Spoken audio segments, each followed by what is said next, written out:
warahmatullahi wabarakatuh. Alhamdulillahirabbil alamin wa bihi nasta'inu ala umurid dunya waddin. Wassalatu wassalamu ala asyrofil anbiya'i wal mursalin wa ala alihi wa sahbihi ajmain, amma ba'du. Alhamdulillah, sesungguhnya agama di sisi Allah itu adalah hanya Islam.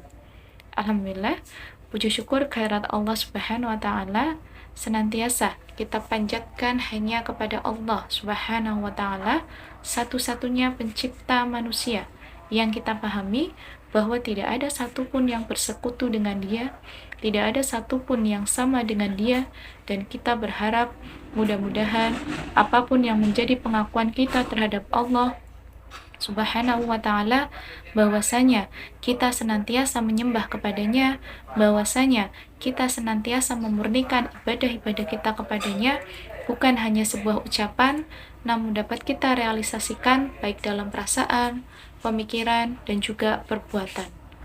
Salawat dan salam semoga tercurah dan terlimpahkan kepada baginda Nabi besar Muhammad sallallahu alaihi wasallam, manusia mulia yang senantiasa kita junjung tinggi, yang senantiasa kita rindukan perjumpaan dengannya, dan mudah-mudahan kita bisa membersamai Rasulullah di mana tidak ada keselamatan selain daripada beliau. Kita memohon syafaatnya, kita memohon semoga termasuk daripada hamba-hamba yang digolongkan sebagai pengikut beliau dan termasuk orang-orang yang nantinya bersama beliau di surganya. Amin, amin, ya rabbal alamin. Sahabat teman berbuka yang dirahmati Allah, pada kesempatan kali ini saya akan menyampaikan tentang Islam rahmatan lil alamin. Islam adalah agama rahmatan lil alamin. Artinya, Islam merupakan agama yang membawa rahmat dan kesejahteraan bagi seluruh alam semesta, termasuk hewan, tumbuhan, apalagi sesama manusia. Pernyataan bahwa Islam adalah agama yang rahmatan lil alamin sebenarnya adalah kesimpulan dari firman Allah Subhanahu wa taala di dalam Quran surat Al-Anbiya ayat 107, yang artinya, dan tiadalah kami mengutus kamu melainkan untuk menjadi rahmat bagi semesta alam. Kamu dalam Quran surat Al-Anbiya adalah Muhammad, yang kita tahu pada saat itu semua orang Quraisy pasti mengenal Nabi Muhammad, mengenal nama Muhammad. Kalau kita saat ini pasti mengenal nama Muhammad karena Muhammad adalah Nabi kita. Rasulullah Muhammad ini kita ketahui bersama semenjak lahirnya saja sudah istimewa. Dari awal beliau ini sudah dilahirkan dari nasab yang paling baik, dan Allah memilih murah untuk menjadi keturunan yang paling mulia. Di antara Quraisy ini punya anak-anak, maka anak-anak Quraisy ini yang Allah pilih menjadi keturunan yang paling mulia adalah Bani Hashim. Dan di antara Bani Hashim ini yang dipilih menjadi keturunan yang paling mulia adalah Muhammad. Muhammad adalah yang paling mulia di antara seluruh keturunan Nabi Ismail. Kita sudah ketahui bahwa Nabi Ismail adalah keturunan daripada Nabi Ibrahim. Dan kemudian Nabi Ibrahim dijuluki sebagai wali Allah, kekasih Allah. Maka Rasulullah ini memiliki kemuliaan nasab. Ketika beliau masih muda pun beliau dipuji, bukan hanya dari segi nasabnya saja, tapi dari segi akhlaknya juga beliau dipuji. Misalnya, Rasulullah diceritakan tidak pernah melakukan maksiat sedikit pun. Maksiat di sini adalah dalam pandangan maksiat pada zaman jahiliyah. Contohnya adalah pada saat itu pertunjukan-pertunjukan sering diadakan dan orang-orang Quraisy sering menonton pertunjukan-pertunjukan. Pada saat itu pun Rasulullah menonton, tetapi beliau di tempat sana, di tempat pertunjukan, beliau ketiduran atau tidak menikmati pertunjukan. Ini menunjukkan bahwa Rasulullah Muhammad benar-benar tidak pernah melakukan maksiat karena Allah senantiasa menjaga Muhammad. Akhlak beliau sangat baik, beliau sangat indah kata-katanya, dan sebelum menjadi seorang nabi dan rasul, beliau terkenal dengan Al-Amin atau orang yang terpercaya. Diceritakan bahwa kepercayaan orang-orang Quraisy kepada beliau yaitu ketika ada perbaikan Ka'bah dan pengambilan Hajar Aswad. Pada saat itu terjadi perebutan. Siapa yang pantas mengambil dan meletakkan Hajar Aswad ke tempatnya? Dan beliau mengambil peran untuk mengangkat Hajar Aswad dan meletakkan kembali ke tempatnya dengan cara para pemuka Quraisy mendapatkan bagian dengan memegang ujung-ujung kain dalam mengangkat Hajar Aswad. Kalau bukan karena Nabi Muhammad adalah orang yang terpercaya, tidak akan mungkin orang-orang Quraisy mengizinkan beliau untuk mengangkat dan memasukkan Hajar Aswad kembali ke tempatnya. Kemuliaan Muhammad dari kecil juga dirasakan oleh orang-orang Quraisy. Ketika kakeknya, yaitu Abdul Muthalib ini, mengistimewakan Muhammad ketika masih kecil, di mana ini diceritakan dalam sirah. Rasulullah Muhammad senantiasa bermain-main di pinggiran Ka'bah. Jadi kalau kita lihat bahwa Ka'bah itu penguasanya pada saat itu adalah Bani Quraisy. Dan Bani Quraisy yang terpilih untuk menjaga Ka'bah adalah Bani Hashim. Di mana kita tahu Bani Hashim mempunyai anak yang bernama Abdul Muthalib. Maka tidak boleh ada seorang pun yang bisa berbuat sesuatu di Ka'bah tanpa seizin Abdul Muthalib. Pada saat Rasulullah Muhammad kecil, beliau duduk di kursi kehormatannya Abdul Muthalib, yaitu di Ka'bah. Dan pada saat itu pula, orang-orang penting Quraisy mengatakan, jangan di situ main-mainnya. Kemudian Abdul Muthalib mengatakan, sudah, biarkan saja dia di situ, karena dia itu nanti akan jadi orang besar. Dan ini adalah kemudian menjadi nyata, beliau menjadi seorang nabi, beliau menjadi seorang rasul, dan beliau menjadi seorang pemimpin negara. Dan Rasulullah Muhammad SAW dikenal dengan adabnya yang tinggi, akhlaknya yang baik, kemudian dia juga sering membantu orang, sehingga wajah beliau dipuji-puji persis seperti namanya, yaitu Muhammad.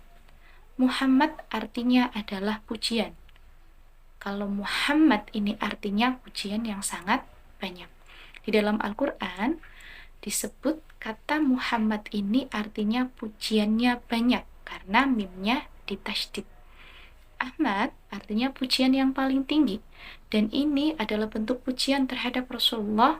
Dan sekali lagi disampaikan, beliau ini memang paling tinggi nasabnya, paling tinggi akhlaknya, disukai oleh semua orang, kalau berjanji ditepati, dan beliau paling banyak punya pikiran terhadap orang-orang di sekitarnya pada zaman itu. Beliau paling peduli terhadap orang-orang pada saat itu, yang beliau melihat kondisinya, kenapa daerahnya yaitu daerah Arab, seperti banyak sekali hal-hal yang tidak sesuai dengan hati nurani beliau, tidak sesuai dengan pandangan beliau, dan bertentangan dengan pemikiran beliau. Contohnya, bagaimana kita bisa melihat pada masa jahiliyah, bayi-bayi perempuan dikubur hidup-hidup. Perempuan tidak mendapatkan warisan. Bahkan perempuan atau seorang istri justru jadi warisan ketika laki-lakinya atau suaminya meninggal. Kemudian ada penyembahan patung dan aktivitas-aktivitas lain sebagainya. Hingga Rasulullah Muhammad SAW mengasingkan diri dan beruslah di Gua Hiro. Dan disitulah beliau menerima wahyu pertama kali, hingga beliau mendapatkan tugas dari Allah untuk menjadi seorang nabi, yang kemudian dilanjutkan menjadi seorang rasul, dan nanti kelak beliau menjadi seorang pemimpin negara. Hadirnya beliau ke dunia ini adalah sebagai penyeru kebaikan, menyampaikan risalah Allah Subhanahu wa Ta'ala, serta memberi kabar gembira kepada orang mukmin dan peringatan bagi orang-orang kafir. Sahabat teman berbuka yang dirahmati Allah Subhanahu wa Ta'ala, Islam melarang manusia berlaku semena-mena terhadap makhluk Allah. Lihat saja sabda Rasulullah SAW sebagaimana yang terdapat di dalam hadis riwayat Al-Imam Al-Hakim. Beliau menyampaikan, siapa yang dengan sewenang-wenang membunuh burung atau hewan lain yang lebih kecil darinya, maka Allah akan meminta pertanggungjawaban terhadapnya. Sungguh begitu indahnya Islam itu, dengan hewan saja tidak boleh sewenang-wenang, apalagi dengan manusia. Bayangkan, jika manusia memahami dan mengamalkan ajaran-ajaran Islam, maka akan sungguh indah dan damainya dunia ini. Nabi Muhammad SAW diutus dengan membawa ajaran Islam. Maka Islam adalah rahmatan lil alamin. Islam adalah rahmat bagi seluruh alam. Rahmat artinya kelembutan yang berpadu dengan ibadah. Atau dengan kata lain, rahmat dapat diartikan dengan kasih sayang. Penafsiran para ahli tafsir. Yang pertama, dari Muhammad bin Jarir At-Tabari dalam tafsir At-Tabari, para ahli tafsir berpendapat tentang makna Quran Surat Al-Anbiya ayat 107, tentang apakah seluruh manusia yang dimaksud dalam ayat ini adalah seluruh manusia, baik dia itu mukmin ataukah kafir, atau hanya manusia mukmin saja. Dan sebagian ahli tafsir berpendapat yang dimaksud adalah seluruh manusia, baik dia mukmin maupun dia kafir. Mereka mendasarinya dengan riwayat dari Ibnu Abbas radhiyallahu anhu dalam menafsirkan ayat ini. Siapa saja yang beriman kepada Allah dan hari akhir, ditetapkan baginya rahmat di dunia dan di akhirat. Namun, siapa saja yang tidak beriman kepada Allah dan Rasul-Nya, bentuk rahmat bagi mereka adalah dengan tidak ditimpa musibah yang menimpa umat terdahulu, seperti mereka semua ditenggelamkan atau diterpa dengan gelombang besar. Dalam riwayat yang lain, rahmat yang sempurna di dunia dan di akhirat bagi orang-orang yang beriman kepada Rasulullah, sedangkan bagi orang-orang yang enggan beriman, bentuk rahmat bagi mereka adalah dengan ditimpa musibah yang menimpa umat terdahulu. Sahabat yang dirahmati oleh Allah, mereka di sini membawakan riwayat dari Ibnu Sa'id dalam menafsirkan ayat tersebut. Dengan diutusnya Rasulullah, ada manusia yang mendapat bencana, ada pula yang mendapatkan rahmat. Walaupun bentuk penyebutan dalam ayat ini itu sifatnya umum, yaitu sebagai rahmat bagi seluruh alam. Seluruh manusia yang dimaksud di sini adalah orang-orang yang beriman kepada Rasulullah, membenarkannya, dan mentaatinya. Pendapat yang benar dari dua pendapat ini adalah pendapat yang pertama, sebagaimana riwayat Ibnu Abbas, yaitu Allah mengutus Nabi Muhammad SAW sebagai rahmat bagi seluruh manusia, baik dia mukmin maupun kafir. Rahmat bagi orang mukmin yaitu Allah Subhanahu wa taala memberinya petunjuk dengan sebab diutusnya Rasulullah SAW. Beliau SAW memasukkan orang-orang beriman ke dalam surga dengan iman dan amal mereka terhadap ajaran Allah. Sedangkan rahmat bagi orang-orang kafir berupa tidak disegerakannya bencana yang menimpa umat-umat terdahulu yang mengingkari ajaran Allah. Muhammad bin Ahmad Al-Qurtubi dalam tafsir Al-Qurtubi, Sa'id bin Jubair berkata dari Ibnu Abbas, beliau berkata, Muhammad SAW adalah rahmat bagi seluruh manusia, bagi yang beriman dan membenarkan ajaran beliau akan mendapatkan kebahagiaan. Bagi yang tidak beriman kepada beliau, diselamatkan dari bencana yang menimpa umat terdahulu berupa ditenggelamkannya ke dalam muka bumi atau ditenggelamkannya dengan air. As-Sabuni dalam Safwatut Tafsir, maksud ayat ini adalah tidaklah kami mengutusmu wahai Muhammad melainkan sebagai rahmat bagi seluruh makhluk, sebagaimana dalam sebuah hadis, sesungguhnya aku adalah rahmat yang dihadiahkan oleh Allah. Orang yang menerima rahmat dan bersyukur atas nikmat ini, ia akan mendapatkan kebahagiaan di dunia dan di akhirat. Allah Subhanahu wa taala tidak mengatakan rahmatan lil mu'minin, namun mengatakan rahmatan lil alamin, karena Allah taala ingin memberikan rahmat bagi seluruh makhluknya dengan diutusnya pemimpin para nabi, yaitu Muhammad sallallahu alaihi wasallam. Para pemirsa yang dirahmati oleh Allah, Seperti yang kita tahu bahwa Nabi Muhammad diutus dengan membawa kebahagiaan yang besar. Beliau juga menyelamatkan manusia dari kesengsaraan yang besar. Beliau menjadi sebab tercapainya berbagai kebaikan di dunia dan akhirat. Beliau memberikan pencerahan kepada manusia yang sebelumnya dalam kondisi kejahilan atau kesesatan. Beliau memberikan hidayah kepada manusia yang sebelumnya berada dalam kesesatan. Inilah yang dimaksud rahmat Allah bagi seluruh manusia. Bahkan, orang-orang kafir mendapat manfaat dari rahmat ini, yaitu ditundanya hukuman bagi mereka.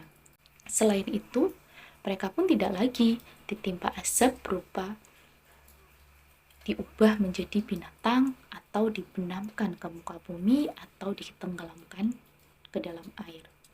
Sebagaimana yang telah disebutkan di atas bahwa Islam rahmatan lil alamin adalah agama yang memberikan rahmat bagi seluruh alam. Dengan diturunkannya Quran surat Al-Anfal ayat 33 yang artinya dan Allah sekali-kali tidak akan mengazab mereka sedang kamu berada di antara mereka, dan tidaklah pula Allah akan mengazab mereka sedang mereka meminta ampun. Ayat tersebut menjelaskan bahwasanya Allah tidak akan memberikan azab di dunia bagi umat Nabi Muhammad Sallallahu Alaihi Wasallam, melainkan ditunggu hingga datangnya hari kiamat. Dan hal tersebut merupakan bentuk rahmat di dunia bagi umat Nabi Muhammad. Berbeda halnya dengan umat-umat Nabi terdahulu. Bila ada yang kafir atau maksiat, maka atas perintah Allah langsung diturunkan azab, seperti hujan batu, banjir, atau angin topan, dan lain sebagainya. Jadi telah jelaslah bahwa pembahasan di atas bahwa Islam merupakan agama yang rahmatan lil alamin dan tidak ada pembedaan antara muslim dan non-muslim atas rahmat dunia. Karena rahmat dalam konteks rahman adalah bersifat ammah kulla syai', meliputi segala hal, sehingga orang-orang non-muslim pun mendapatkan kerahmaan di dunia. Sahabat teman berbuka yang dirahmati oleh Allah, Islam hadir untuk seluruh manusia atau rahmatan lil alamin. Kata Islam punya dua makna. Yang pertama, secara nas, yaitu wahyu yang menjelaskan tentang din atau agama. Kemudian, Islam merujuk pada amal manusia, yaitu keimanan, ketundukan manusia kepada nas atau teks wahyu yang berisi ajaran agama Allah. Berdasarkan makna yang pertama, Islam yang dibawa oleh satu Rasul berbeda dengan Islam yang dibawa Rasul-Rasul lainnya dalam hal keluasan dan keuniversalannya. Islam yang dibawa Nabi Muhammad SAW lebih luas lagi daripada yang dibawa oleh nabi-nabi sebelumnya. Apalagi nabi-nabi sebelumnya diutus hanya untuk kaumnya sendiri. Sementara Nabi Muhammad SAW diutus untuk seluruh manusia. Oleh karena itu, Islam yang dibawanya lebih luas dan menyeluruh. Tidak heran jika Al-Quran bisa menjelaskan dan menunjukkan tentang segala sesuatu kepada manusia.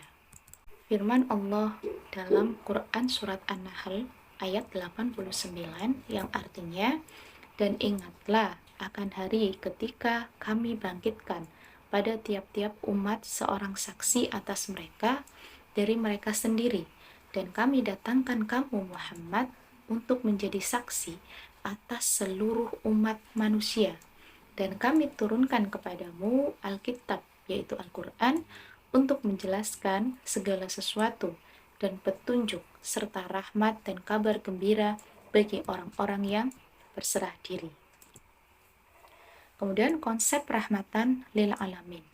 Memang benar, agama Islam adalah agama rahmatan lil alamin.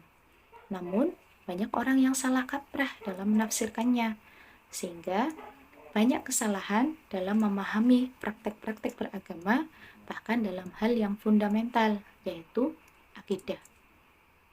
Pernyataan bahwa Islam adalah agama yang rahmatan lil alamin sebenarnya adalah kesimpulan dari firman Allah Ta'ala yang artinya kami tidak mengutus engkau, wahai Muhammad, melainkan sebagai rahmat bagi seluruh alam semesta. Quran Surat Al-Anbiya ayat 107. Tugas Nabi Muhammad adalah membawa rahmat bagi sekalian alam. Maka itu pula lah risalah agama yang dibawanya. Tegasnya, risalah Islam ialah mendatangkan rahmat buat seluruh alam. Lawan dari rahmat adalah bencana dan malapetaka. Maka, jika dirumuskan dalam bentuk kalimat yang menggunakan kata peniadaan, kita mendapat pengertian baru, tapi lebih tegas bahwa Islam itu bukan bencana alam. Dengan demikian, kehadiran Islam di alam ini bukan untuk bencana dan malapetaka, tetapi untuk keselamatan, untuk kesejahteraan, dan untuk kebahagiaan manusia, baik itu lahir maupun batin, baik secara perorangan maupun secara bersama-sama dalam masyarakat. Islam itu ibarat ratu adil yang menjadi tumpuan harapan manusia. Dia harus mengangkat manusia dari kehinaan menjadi mulia, menunjuki manusia yang tersesat ke jalan yang benar. Membebaskan manusia dari semacam kezoliman, melepaskan manusia dari rantai perbudakan, memerdekakan manusia dari kemiskinan, dan lain sebagainya. Para pemirsa yang dirahmati oleh Allah, di dalam surat Al-Anbiya ayat 107 memberikan gambaran kepada kita bahwa sejatinya risalah yang dibawa oleh baginda Nabi Muhammad SAW tidak lain dan tidak bukan risalah itu dihadirkan kepada umat manusia melalui Nabi Muhammad adalah untuk disebarkan. Kemudian risalah itu diajarkan dan yang nanti kemudian adalah diterapkan di muka bumi ini. Tidak lain adalah untuk apa? Menghadirkan kerahmatan, untuk menghadirkan kebaikan bagi alam semesta. Rahmatan lil alamin di dalam ayat ini adalah merupakan tujuan. Tujuan yang apa? Tujuan yang ingin diberikan Allah kepada umat manusia dengan menurunkan syariat Allah melalui Nabi Muhammad SAW. Oleh karena itu, ayat ini memberikan penegasan kepada kita bahwa sesungguhnya yang dikehendaki Allah dengan dihadirkannya syariat Islam melalui Rasulullah SAW ke muka bumi ini adalah untuk kemaslahatan kita, untuk kemaslahatan umat manusia. Bahkan bukan hanya untuk kemaslahatan manusia secara umum, tetapi seluruh alam. Karena makna rahmatan lil alamin bukan hanya untuk manusia saja, tetapi juga untuk makhluk yang lain selain manusia. Para mufasir menjelaskan makna rahmatan itu dengan dua kalimat atau dengan dua frasa. Yang pertama, mereka mengatakan makna kalimat rahmatan lil alamin dengan ungkapan, yaitu bagaimana syariat itu ketika diterapkan akan menghadirkan kemaslahatan atau kemanfaatan bagi alam. Dan yang kedua, makna rahmatan lil alamin yaitu untuk mencegah timbulnya atau kerusakan yang akan menimpa diri manusia, yang akan menimpa alam semesta. Itulah yang dimaksud oleh Allah Subhanahu wa taala dalam surat Al-Anbiya ayat 107 dengan ungkapan wa ma arsalnaka illa rahmatan lil alamin. Pertanyaannya kemudian, kapan kerahmatan Islam itu akan hadir? Kapankah kerahmatan Islam itu akan dirasakan? Kerahmatan Islam itu akan hadir ketika Islam itu diterapkan secara totalitas, Islam itu diterapkan secara utuh, bukan hanya yang dipeluk, yang diyakini akidahnya saja, bukan hanya ibadahnya saja, tetapi juga seluruh aspek yang diajarkan oleh Islam, yang dibawa oleh Islam, diterapkan secara kafah. Itulah mengapa di dalam surat Al-Baqarah, Allah Subhanahu wa taala juga memerintahkan kepada kita, ya ayyuhalladzina amanu udkhulu fi silmi kafah. Wahai orang-orang yang beriman, masuklah kalian dalam Islam secara kafah. Maknanya apa? Allah menuntut kepada kita Bagaimana mungkin kita mengharapkan kerahmatan bagi alam? Bagaimana mungkin kita mengharapkan kerahmatan untuk diri kita dan untuk yang lainnya dengan Islam kalau kita sendiri tidak menerapkan Islam secara kafah? Karena itu, kemudian Allah melanjutkan ayat itu dengan ungkapan wala tattabi'u. Kamu jangan mengikuti khutuwatis syaitan, langkah-langkah syaitan. Mereka yang tidak mengambil Islam, mereka yang tidak menerapkan dengan kafah, dianggap oleh Allah dinyatakan dengan tegas adalah orang-orang yang mengikuti langkah-langkah syaitan. Kemudian Allah memberi peringatan kepada kita, innahu lakum aduwwum mubin. Sesungguhnya syaitan itu adalah musuh yang nyata bagi kalian. Inilah makna Islam rahmatan lil alamin yang betul-betul akan menghadirkan kerahmatan ketika Islam diterapkan secara kafah dan kemudian menjadikan manusia-manusia yang utuh dan sempurna. Karena keislaman kita yang kita terapkan secara murni dan konsekuensinya dari A sampai Z semuanya tidak ada yang lain kecuali dengan Islam. Hanya dengan Islam secara kafah itulah kita semua bisa meraih kerahmatan bagi umat manusia, bahkan bagi seluruh alam semesta. Pemirsa yang dimuliakan Allah, tugas Islam adalah memberikan dunia hari depan yang cerah dan penuh harapan. Implementasi rahmat bagi semesta alam sudah meluas ke berbagai belahan dunia. Fakta sejarah membuktikan bagaimana Islam mampu menjadi rahmatan lil alamin. Contohnya adalah Ayah Iren, dan di sebelahnya kita tahu juga adalah ada Ayah Sophia. Di tempat itu kita bisa menyaksikan bagaimana peradaban Islam ditunjukkan kepada dunia, termasuk pada orang non-muslim, khususnya pada saat itu adalah kaum Kristen, ketika Muhammad Al-Fatih menaklukkan Konstantinopel. Dan kemudian Ayah Sophia ketika itu diubah menjadi masjid. Ini menunjukkan pada kita bahwa sesungguhnya ketika Islam atau ketika sistem pemerintahan itu berdiri, maka apa yang digambarkan, apa yang dikhawatirkan oleh orang, termasuk oleh orang non-muslim, bahwa nanti sistem pemerintahan Islam akan menghancurkan dan menghabisi semuanya itu, semuanya adalah khayalan. Dan fakta itu tidak pernah ada dalam sejarah Islam. Apa yang digambarkan oleh Muhammad Al-Fatih ini bukan hal yang baru, karena seperti inilah yang dulu diajarkan baginda kita Rasulullah SAW ketika beliau menaklukkan kota Mekah. Ketika Rasulullah mengatakan kepada kaum kafir Quraisy, fa'antum mutlaqo, sesungguhnya kalau kalian sekarang menjadi orang-orang yang bebas. Begitulah Rasulullah mencontohkan akhlak yang mulia. Sosok yang dikagumi oleh Muhammad Al-Fatih, dan begitulah politik Islam, begitulah kebijakan Islam yang juga kemudian dilakukan oleh Muhammad Al-Fatih ketika mereka yang pada waktu itu berada di gereja Hagia Sophia, dan seperti itulah akhlak mulia yang ditunjukkan oleh Islam. Hadirnya Islam di dunia membuat perubahan besar dalam kehidupan manusia, terutama dalam perkembangan ilmu pengetahuan. Beberapa tahun penyebaran agama Islam di Arab menjadikan peradaban dan universitas berkembang dengan pesat sehingga timbul pemikiran yang baru dengan yang lama yang menghasilkan kemajuan baik dalam bidang medis, matematika, fisika, astronomi, geografi, sastra, dan lain sebagainya.